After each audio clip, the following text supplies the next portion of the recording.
আজকে আমি বানাচ্ছি একটু নতুন আলুর দম। এই যে নুন হলুদ দিয়ে আলুটা ভেজে তুলে রাখবো। তারপর মশলার জন্য নিলাম এই যে আদা রসুন পেঁয়াজ টমেটো গোটা গরম মশলা একটু জিরে গুঁড়ো সব একসাথে পেস্ট করে নিচ্ছি।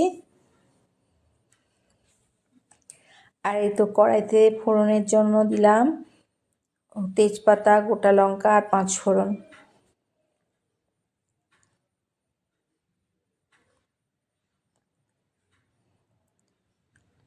এই যে এটা ভাজা ভাজা হয়ে এসছে, এবার মশলাটা দিয়ে ভালো করে কষাবো। মশলাটা মোটামুটি কষানো হয়ে গেছে। এবার লঙ্কা গুঁড়ো হলুদ গুঁড়ো জিরে না কাশ্মীরি লঙ্কা এগুলো দিয়ে আবার কিছুক্ষণ কষাবো।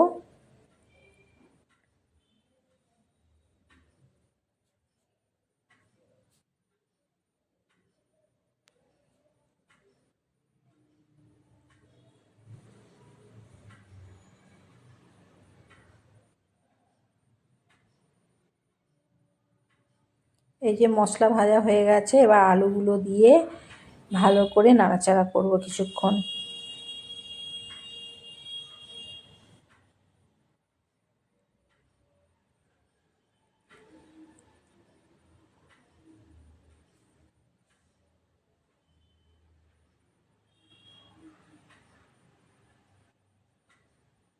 এই কড়াইতে লেগে যাচ্ছে, ওই জন্য অল্প করে জল দিলাম। ব্যাস এবার জল দিয়ে দেব, দিয়ে আর সামান্য চিনি দিয়ে ঢাকা দিয়ে দেব।